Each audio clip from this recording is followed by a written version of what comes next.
विशाल बिसेन के द्वारा एक निजी होटल में एक प्रेस वार्ता का आयोजन कर मीडिया से चर्चा की गई।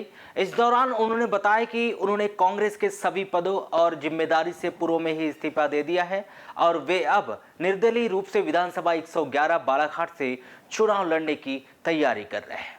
आयोजित प्रेस वार्ता में विशाल बिसेन ने पत्रकारों से कहा कि वे अब विधानसभा क्रमांक 111 बालाघाट से चुनाव लड़ेंगे। उन्हें उनके समर्थक व जनता के द्वारा चुनाव लड़ने के लिए कहा जा रहा है, जिसे देखते हुए वह शिक्षा, स्वास्थ्य और रोजगार के मुद्दे को लेकर लोगों के बीच जाएंगे और इन मुद्दों को अपने चुनावी मुद्दा बनाते हुए चुनाव लड़ेंगे। वहीं उन्होंने आयोग अध्यक्ष गौरीशंकर बिसेन को आड़े हाथों लेते हुए कहा कि उनके द्वारा इतने सालों तक पदों पर रहते हुए भी आज तक कोई भी बालाघाट के लिए बड़ा कार्य नहीं किया गया। वहीं उन्होंने आगे यह भी बताया कि वह इस क्षेत्र का निर्दलीय प्रत्याशी है, यह सर्वविदित है, इसमें कोई भी संदेह वाली बात नहीं है। हाँ, 2023-24 में चुनाव लड़ेंगे, वह निर्दलीय प्रत्याशी रहेंगे क्योंकि उनके कार्यकर्ता क्षेत्र में अब तैयारी करना उन्होंने शुरू कर दिया है और वह पूरी क्षमता के साथ बालाघाट से चुनाव लड़ेंगे। उनका उद्देश्य बदलाव की ओर है क्योंकि उन्हें भी लग रहा है कि अब क्षेत्र की जनता बदलाव चाहती है और जिले का इतिहास भी यही रहा है कि जिले की जनता राजनीतिक दलों से बढ़कर व्यक्ति विशेष को अपना मत देती है और वह अभी से चुनाव के नतीजों पर ही नहीं जाना चाहते। वहीं उन्होंने यह भी बताया कि जो निर्दलीय होते हैं वही अचानक से सत्ता में परिवर्तन लाते हैं और जनता उन्हें जनादेश देकर स्वीकारती है और ऐसा ही उदाहरण आगामी विधानसभा चुनाव में परिणाम में भी देखने को मिलेगा क्योंकि हर पंचवर्षीय और वर्षों बाद जिले की जनता एक निर्दलीय विधायक देती है। यह भी सर्वविदित है क्योंकि यहाँ की जनता भी और यहाँ की तासीर भी व्यक्तिवादी रही है क्योंकि यहाँ की जनता भी व्यक्ति को ज़्यादा अहमियत देती है, उसके बाद ही पार्टी को अहमियत मिलती है। इसी सब चीज़ों को देखते हुए वह चुनाव मैदान में उतर रहे हैं और वह निश्चित है कि निर्दलीय प्रत्याशी बालाघाट विधानसभा में रहेंगे। इसमें कोई भी संशय और असमंजस की स्थिति कहीं से कहीं तक नहीं है। विशाल बिसेन इस क्षेत्र से निर्दलीय प्रत्याशी है, ये तो सर्वविदित है और इसमें कहीं भी कोई शंका या कोई भी जो मतलब ऐसी कोई बात भी अगर कहीं आती तो उसको आपको ध्यान से निकाल दें। विशाल बिसेन 2023 में विधानसभा में प्रत्याशी रहेगा क्योंकि मेरे कार्यकर्ता पूरी तैयारी के साथ क्षेत्र में लग चुके हैं और ऐसी स्थितियों में जो है हम चुनाव मैदान में हैं और पूरी क्षमता से चुनाव मैदान में हैं।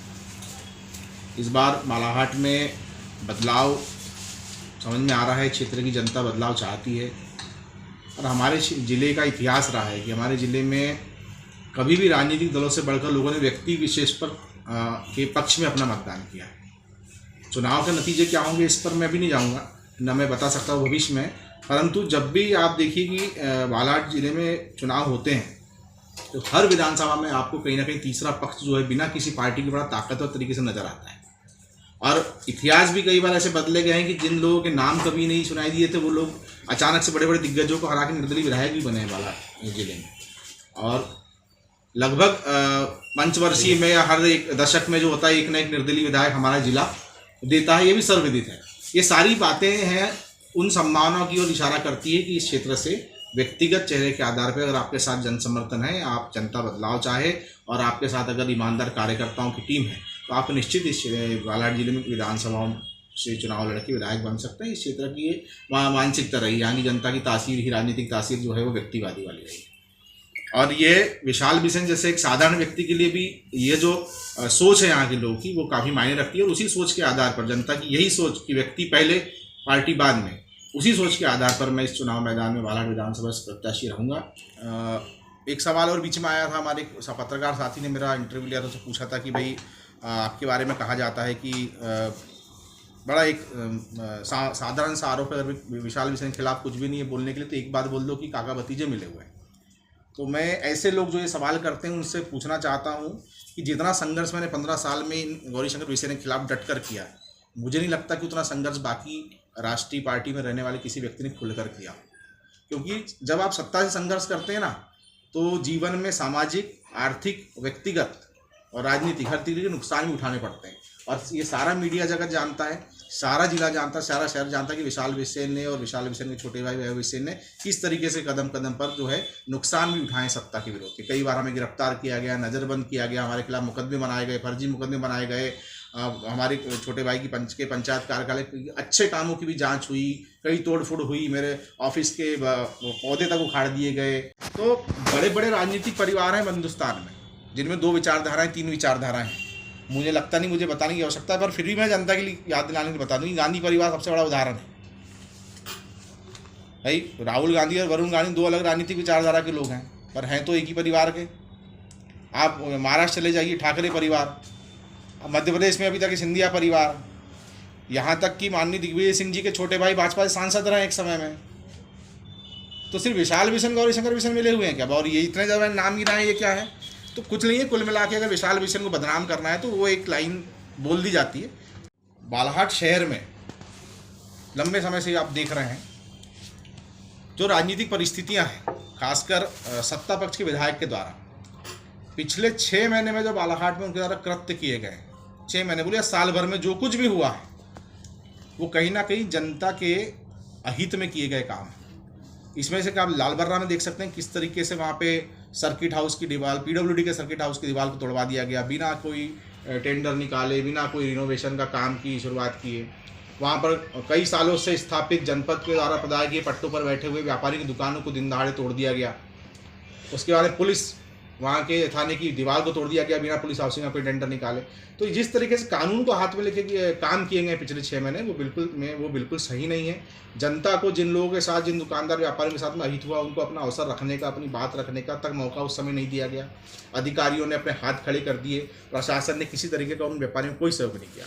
आज वहाँ पे जनपद की निधि से और विधायक की निधि से वहाँ पर चौड़ी सड़क बना रहे हैं, पर जो 50, 60, 70, 100 घरों का लगभग व्यापार जो प्रभावित हुआ है, उन 100 परिवारों के चूल्हे नहीं जल पा रहे कई महीनों से, उस पर विधायक क्या कहेंगे? उस पर उन्होंने सिर्फ एक लाइन में बोल दिया कि अतिक्रमणकारी थे। तो भई अगर अतिक्रमणकारी थे और 50 साल से स्थापित थे, तो उनको पहले विस्थापित किए जाने की योजना बनाई जानी चाहिए थी, उनको विस्थापित किया जाना चाहिए था। उसके बाद में फिर उनके जो आजीविका के साधन उनको हटाए जाने चाहिए थे। बार टिकास पकौड़ा पकड़ लेते हैं, सब्बल पकड़ लेते हैं, भूमि पूजन करते हैं। कभी फ्लाईओवर का भूमि पूजन हो रहा है, कभी रेल आरओबी का भूमि पूजन हो रहा है। आए दिन अखबारों में खबर छपती है, फलाना हो गया, कैबिनेट में प्रस्ताव पारित हो गया। अभी मेडिकल कॉलेज की खबर आई कि मेडिकल कॉलेज सितंबर में शिलान्यास होगा। स्विमिंग पूल का शिलान्यास 17 साल पहले हुआ था। वो पत्थर भी गिर के मेरे ख्याल से जमीन दोज हो गया होगा अभी तक। गलत तो नहीं बोल रहा हूं मैं। एक तुम आज तक स्विमिंग पूल नहीं बना पाए, मेडिकल कॉलेज वो क्या बनाओगे यार? मेडिकल कॉलेज जब सैंक्शन होकर आ गया था पिछली सरकार में, और जब आप यहाँ के विधायक थे, तो वो मेडिकल कॉलेज यहाँ से नीमच गया कैसे?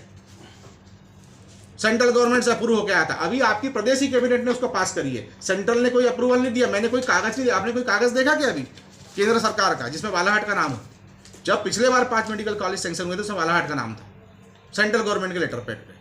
आज मैंने सेंट्रल गवर्नमेंट के या कोई भी सेंट्रल के ऐसे डिपार्टमेंट के जो हेल्थ के मैंने नहीं देखा। हाँ, ये देखा कि कैबिनेट में प्रस्ताव पारित हुआ है। तो भाई राज्य की कैबिनेट प्रस्ताव पारित करती है, अभी वो कब जाएगा अब दिल्ली, इनकी सरकार रहेगी कि नहीं रहेगी, फिर वो दिल्ली जाएगा, कब सैंक्शन होगा, सेंट्रल पैसा देगी या नहीं देगी, जी कोई गारंटी नहीं है। आप पावड़ा चला रहे हैं, क्या दिखाना चाहते हो? गटर में उतर जाओ, क्या फर्क पड़ेगा उससे? किया जा रहा तो तुम्हारा ही है ना। जब ये चीज़ें बन रही थी उस समय ध्यान दिए होते तो आज पावड़ा थोड़ी पकड़ना पड़ता, आज गटर में थोड़ी उतरना पड़ता। एक विधायक को नाली साफ करना पड़ रहा है। कहाँ है कर्मचारी नगर पालिका के, प्रशासन के? विधायक का नाली साफ करना कराना नहीं है, इसकी मॉनिटरिंग करना। जब ये काम हो रहा था तब आप पूरा शहर इनके विधायक कार्यकाल में चौड़ा हुआ, पूरा शहर बड़ा हुआ इनके विधायक कार्यकाल में। 10 फीट 12 फीट की सड़कें आपने ठेके तक, उस समय जो प्लॉटिंग कर रहे थे उनकी तरफ ध्यान ही नहीं दिया आपने। आज जनता परेशान है, आए दिन बच्चे टकराते हैं गाड़ियों से। डर लगता है गली में अगर थोड़ा स्पीड में गाड़ी चला लो तो कहीं से कोई टकरा ना जाए, कोई आ ना जाए। एक भी जनता से जुड़ी समस्या का समाधान इनके रहते नहीं हुआ। माना जा रहा है संभावित वो या उनकी बेटी उम्मीदवार हो सकते हैं, और दूसरा कांग्रेस से अनुभव मुंजारे को उम्मीदवार बनाए जाने लगभग संभावित नजर आ रहा है। अभी तक आपने गौरीशंकर बिसेन के बारे में बोला, अनुभव मुंजारे के बारे में क्या कहना चाहिए? मैंने भी कुछ दिन पर अनुभव मुंजारे जी के बारे में बोला था कि भाई व्यक्तिगत व्यवहारिक रूप से वो ठीक महिला है, बट उनको भी 10 साल का मौका मिला नगर पालिका अध्यक्ष रहते हुए। वो बताएं ना क्या करी उन 10 साल में। बस वही सीमेंट रोडें बनाना और भूमि पूजन और उसका इनाग्रेशन किसने करना? उनके पूर्व सांसद पति महोदय ने। और कंकर मुजारे जी को भी तो उनके पति को भी सांसद रहने का मौका मिला। तो सांसद तो पूरे बालाघाट जिले के थे, उसमें बालाघाट विधानसभा भी आती है। वो बताने बालाघाट विधानसभा में क्या करके दिया उन्होंने 5 साल में। 15 सालों परसवाड़ा के विधायक रहे, परसवाड़ा में बताने क्या करके दिया उन्होंने व्यवस्थित तरीके से। आज परसवाड़ा की स्थिति तो और भी बदतर है, सबसे ज़्यादा तो वही रहे। वही मेरा कहने का मतलब भी वही है कि बालाघाट इन लोग की जागीर है क्या चुनाव, कि वही गौरी शंकर लड़ेगा, वही पुजारे लड़ेंगे, सब चुनाव इन्हीं को लड़ने हैं, इन्हीं को जीतना है, इन्हीं को हारना। नगर पालिका भी ये लड़ेंगे, विधानसभा भी ये लड़ेंगे, लोकसभा भी ये लड़ेंगे। जनता समझ चुकी है बालाघाट की, जनता चाहती बदलाव, जनता चाहती नया चेहरा, जनता को चाहिए इस शहर के लिए विजनरी तरीके से काम करने वाला यूथ। और मुझे लगता है कि जनता इन मुद्दों पर मुझे जरूर पसंद करेगी।